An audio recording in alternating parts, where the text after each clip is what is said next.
राष्ट्रीय आय एवं योग्यता आधारित छात्रवृत्ति परीक्षा 2023 सामाजिक विषय के अंतर्गत इतिहास का हल प्रश्न पत्र देखेंगे।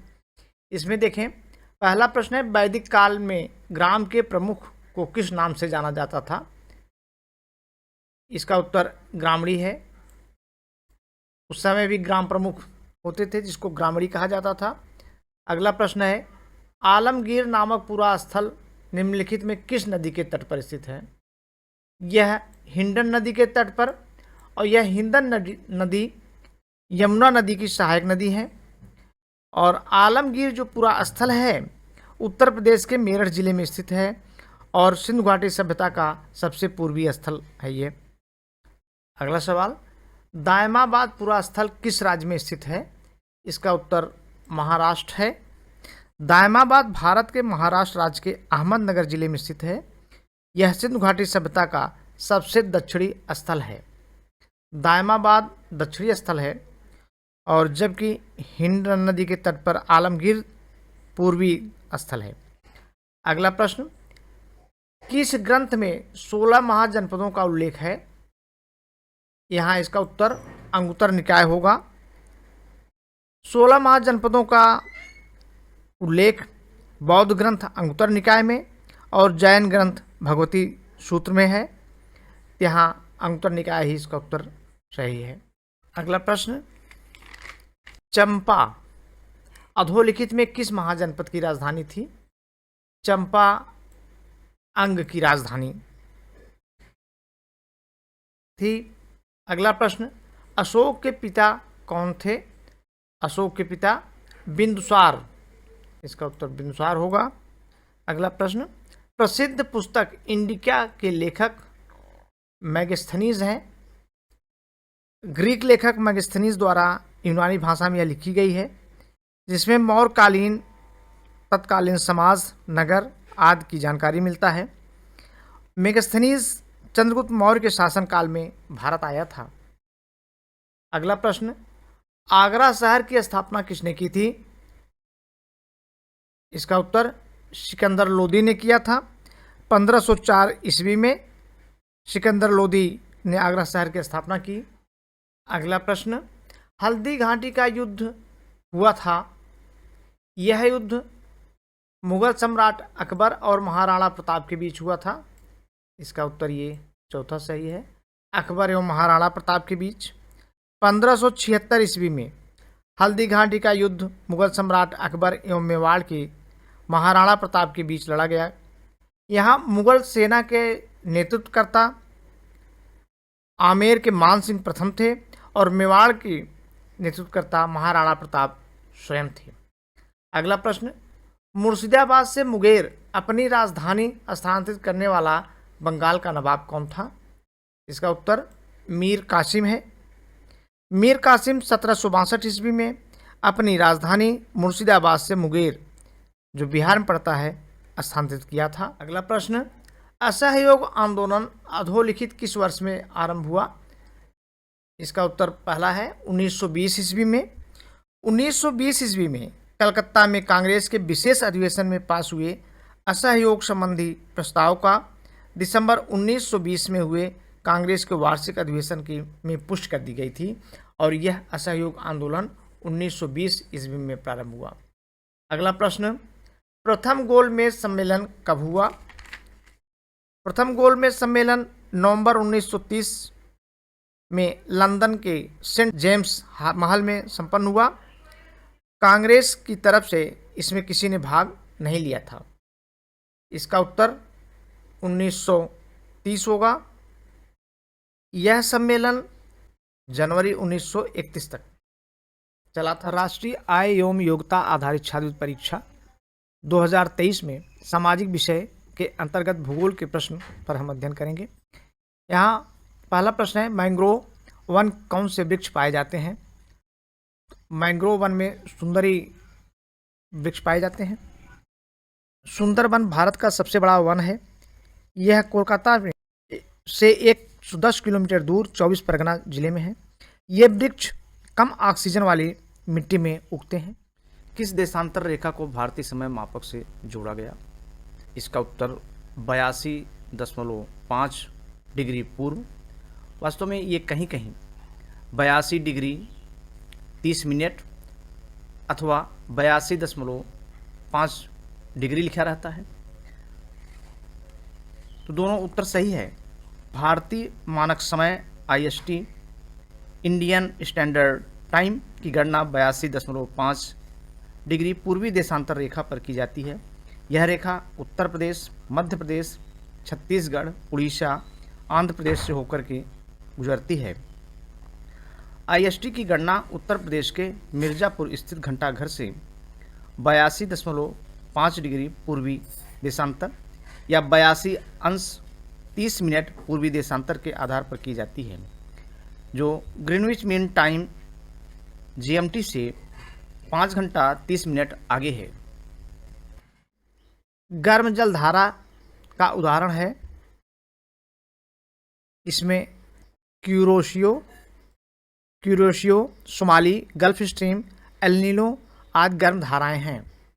अगला प्रश्न, अधिक उष्णकटिबंधीय चक्रवात निम्न अक्षांशों के बीच आते हैं। इसका उत्तर 5 डिग्री से 20 डिग्री अक्षांश। अगला प्रश्न, कार्स्ट स्थलाकृत का संबंध है। इसका उत्तर चूने की चट्टानों से। कार्स्ट स्थलाकृत कार्बोनेट चट्टानों जैसे चूना पत्थर, डोलामाइट या जिप्सम से बनी होती है। अगला प्रश्न, थाल घाट का संबंध है। इसका उत्तर पश्चिमी घाट। यह एक प्रमुख दर्रा है। पश्चिमी घाट सह्याद्री में स्थित है। यह मुंबई को नासिक से जोड़ता है। अगला प्रश्न, दक्षिण पश्चिम हवाओं का संबंध है ग्रीष्म मानसून से। अगला प्रश्न है, जीवन निर्वाह कृषि का संबंध है। वास्तव में जीवन निर्वाह कृषि वह कृषि है, खेती है, जिसमें मिलने वाली उपज से मुश्किल से परिवार का पेट भर पाता है। ऐसी स्थिति में यह व्यापारिक कृषि नहीं है, मिश्रित कृषि नहीं है, बागाती नहीं है, बल्कि इसका उत्तर इनमें से कोई नहीं, चौथा विकल्प सही है। अगला प्रश्न, निम्नलिखित में कौन सा समूह नकदी फसल का प्रतिनिधित्व करता है। यहाँ देखें, यह कपास, जूट, तंबाकू नकदी फसल के रूप में आते हैं, जो बेच करके लाभ के हेतु बोई जाती है। तो ये कपास, जूट, तंबाकू आदि इस श्रेणी में आते हैं। अगला सवाल है, गलत युग्म को चुनिए। खानाबदोश और यहाँ देश दिया है। बुशमैन, यह अफ्रीका के कालाहारी मरुस्थल में पाया जाता है, इसलिए सही है। अगला है, जारवा भारत के अंडमान एवं निकोबार द्वीप समूह में पाया जाता है। जो यह जनजाति सबसे पुरानी जनजाति मानी जाती है, यह भी सही है। एस्किमो, यह कनाडा में पाए जाते हैं। यहाँ पिग्मी, यह आंसर 4 जो पिग्मी है, यह अमेजन में नहीं बल्कि दक्षिण अफ्रीका के कांगो बेसिन में पाए जाते हैं। तो इसका ये पिग्मी सुमेलित नहीं है। अगला सवाल, पृथ्वी की भूपर्पटी का निर्माण होता है। इसका उत्तर सियाल है। पृथ्वी अंदर से 3 परतों में विभाजित है। भूपर्पटी, मेंटल और क्रोड। भूपर्पटी पृथ्वी का सबसे पतला और ठोस परत है। यह चट्टानों और मिट्टियों से भूपर्पटी का निर्माण करती है। इसमें सिलिका और एल्युमिनियम Al पदार्थ की अधिकता के कारण इसे सियाल कहा जाता है। इसका उत्तर सियाल हुआ। अगला सवाल, इनमें कौन सी ठंडी महासागरीय जलधारा है। इसका उत्तर कनारी की धारा। गल्फ स्ट्रीम, क्यूरोशियो, अलास्का गर्म जलधारा है। अगला सवाल, उत्तर प्रदेश में कितने जिले हैं। वर्तमान समय में उत्तर प्रदेश में कुल 75 जिले। पहला प्रश्न, कितने वर्ष से कम आयु के व्यक्ति जिला पंचायत सदस्य नहीं हो सकता।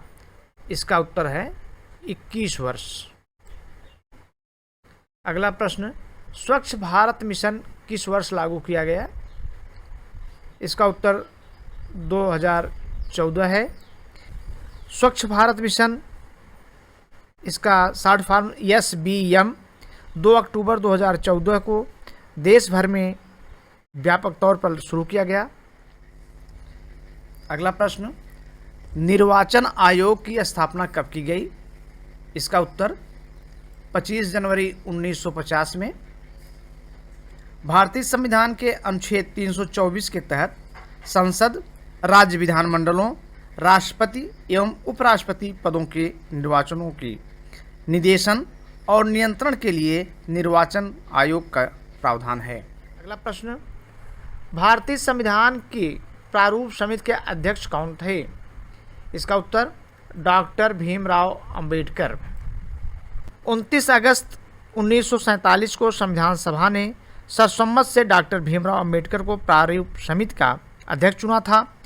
प्रारूप समिति के कुल 7 सदस्य थे। डॉक्टर भीमराव अंबेडकर, अल्लादी कृष्ण स्वामी अय्यर, एम गोपाल स्वामी, के एम मुंशी, मोहम्मद सादुल्ला, BL मित्तर, DP खेतान। अगला प्रश्न, मौलिक अधिकारों का उल्लेख संविधान के किस भाग में है? मौलिक अधिकारों का उल्लेख भाग 3 में है, संविधान के भाग 3।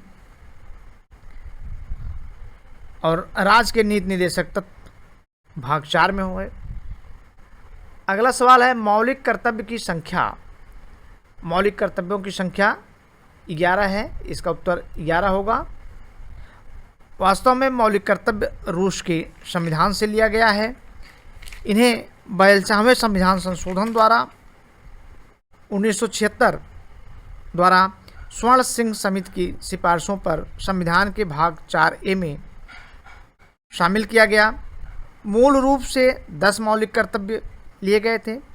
86वें संविधान संशोधन 2002 के तहत 11वां मौलिक कर्तव्य जोड़ा गया, जिसमें 6 से 14 वर्ष की आयु के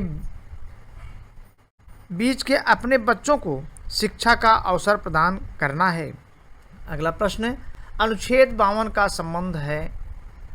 इसका उत्तर राष्ट्रपति से। अनुच्छेद 52 में कहा गया है कि भारत में एक राष्ट्रपति होगा। अगला प्रश्न, संविधान के किस अनुच्छेद में शिक्षा के अधिकार का वर्णन किया गया है?